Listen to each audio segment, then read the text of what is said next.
আজকের এই সান্ধ্যকালীন প্রোগ্রামে national environments and human rights এবং অ্যাডভিশন বাংলাদেশ কর্তৃক যৌথ উদ্যোগে আয়োজিত আজকের এই প্রোগ্রামের সম্মানিত চেয়ারম্যান মহোদয় এবং অন্যান্য মান্যবর অতিথিবৃন্দ, আসসালামু আলাইকুম ওয়া রাহমাতুল্লাহ।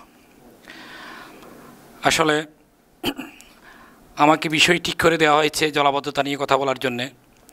আমরা আমাদের চেয়ারম্যান মহোদয় এবং আমাদের মহাসচিব মান্নান ভাই সহ আমরা পরিবেশ বিপর্যয় নিয়ে আমরা কাজ করছি অনেক দিন থেকেই।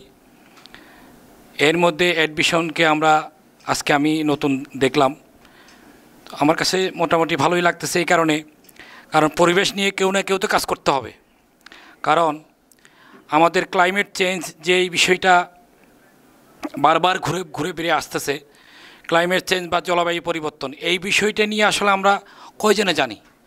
আমি মনে করি অ্যাডভিশনে যারা আছেন, কেন ক্লাইমেট চেঞ্জ হচ্ছে, জলবায়ুটা পরিবর্তন কেন হচ্ছে, এটা আমরা কয়জনে জানি?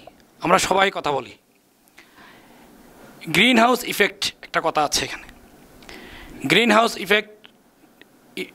হাউস ইফেক্টের কারণে আমাদের কার্বন ডাইঅক্সাইড, মিথেন গ্যাস, এরপরে আরও অনেক ক্ষতিকর, বিশেষ করে জলীয় বাষ্প, অনেকগুলি গ্যাস আমাদের পৃথিবীতে ভাসমান থাকে, উঠতে পারে না।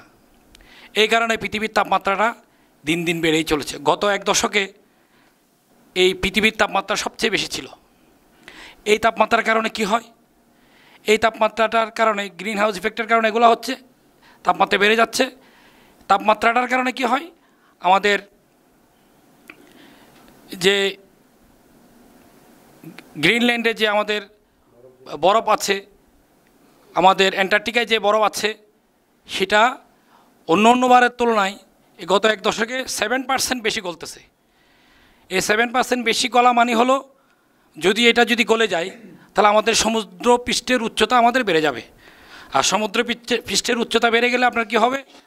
যে আমাকে যে বিষয়টা দেওয়া হয়েছে জলাবদ্ধতা, অর্থাৎ বৃষ্টির কারণে যে বৃষ্টি হয়, সমুদ্রের পৃষ্ঠের উচ্চতা যদি বেড়ে যায়, সমুদ্রের পানি যদি বেড়ে যায়, তাহলে সেটা ওখানে আর যেতে পারবে না। আপনার তো পানি এমনিতেও বেশি আছে, এরপরে এগুলার কারণে যদি আরও পানি যোগ হয়, তাহলে সে পানি কই যাবে? যাওয়া যাবে না। এরপরে আমাদের আরও বিভিন্ন ধরনের সমস্যাগুলো আমরা মুখোমুখি হচ্ছি, যার কারণে আমাদের এই বন্যা বেশি হচ্ছে। আমাদের লবণাক্ততা, সমুদ্রের পৃষ্ঠের উচ্চতা বাড়ার কারণে আমাদের লবণাক্ততা বেড়ে যাচ্ছে। সমুদ্রের লবণাক্ততা বাড়ার কারণে আমাদের চাষাবাদের ফসল উৎপন্ন হচ্ছে না। চাষাবাদের ফসল যদি আমাদের উৎপন্ন না হয়, তাহলে আমাদের এখানে খাদ্য সংকট হবে। আমাদের পৃথিবীর টেম্পারেচার বা তাপমাত্রা বেড়ে যাওয়ার কারণে আমাদের দৈনন্দিন আমাদের কাজেরগুলো যে সমস্ত প্রবলেমগুলো হচ্ছে, আপনি একটা দিনই দেখবেন, আগে আপনার ঘরে ফ্যান দরকার ছিল একটা, এখন একটা দিয়ে সাধারণত হয় না।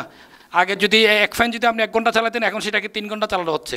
ম্যাক্সিমাম ঘরে এখন দেখেন আপনার এসি লাগানো হচ্ছে। এগুলো কিন্তু সবগুলো গ্রিন হাউস ইফেক্টেরই একটা কারণ। গ্রিন হাউস ইফেক্ট যদি আমরা কমাতে পারি, হ্যাঁ, কমানোর জন্য এখন আমরা কি করব? কমানোর জন্য একটা সহজ উপায়, একদম সহজ উপায় সেটা হলো আপনি বৃক্ষরোপণ করতে হবে। বেশি বেশি করে বৃক্ষরোপণ করতে হবে। বৃক্ষরোপণের আপনার কার্বন ডাইঅক্সাইড, যেটা গ্রিন হাউস ইফেক্টের কারণে যেটা কার্বন ডাইঅক্সাইড বের হচ্ছে, এই আমি যদি একটা দেশের ভারসাম্য রক্ষা করার জন্য 25% বনভূমি দরকার। এই 25% বনভূমি বাংলাদেশ তো 7-8%ও নাই সম্ভবত। এই 25% আমরা যদি বনভূমি আমরা যদি এনশিওর করতে পারি, তাহলে আমাদের এই যে কার্বন ডাইঅক্সাইড, যেটা মিথেন গ্যাস যেটা আমাদের হচ্ছে, সেটা আমাদের বৃক্ষরা টেনে নিবে। সেটা আমাদের ভারসাম্য অনেক বেশি রক্ষা হবে। আমাদের এই লবণাক্ততা কমবে, আমাদের মিঠা পানির চাহিদা বেড়ে যাবে। আমাদের এই এলাকায়ও, আমাদের মান্নান ভাই সহ আমরা সবাই জানি, আমাদের এই এলাকায়ও আমাদের যে ডিপ টিউবওয়েল যদি আমরা অ্যাপ্লাই করি, আমাদের পানি আমরা লবণাক্ত পানি পাই, আমরা মিঠা পানি আমরা পাই না। এগুলো আমাদের গ্রিন হাউসের ইফেক্টেরই একটা কারণ। তা এগুলো থেকে আমরা বেরিয়ে আসতে হবে। যদি আমরা বেরিয়ে আসি, সেটা হলো আমাদের চেয়ারম্যান মহোদয় প্রায় সময় উদ্যোগ নেন বৃক্ষরোপণের। আমরা বেশি বেশি করে বৃক্ষরোপণ করতে হবে এবং সাথে সাথে আমাদের নিজেদেরকে সচেতন থাকতে হবে, আমরা যাতে পরিবেশ বিপর্যয়ের মতো কোনো কাজকর্ম না করি।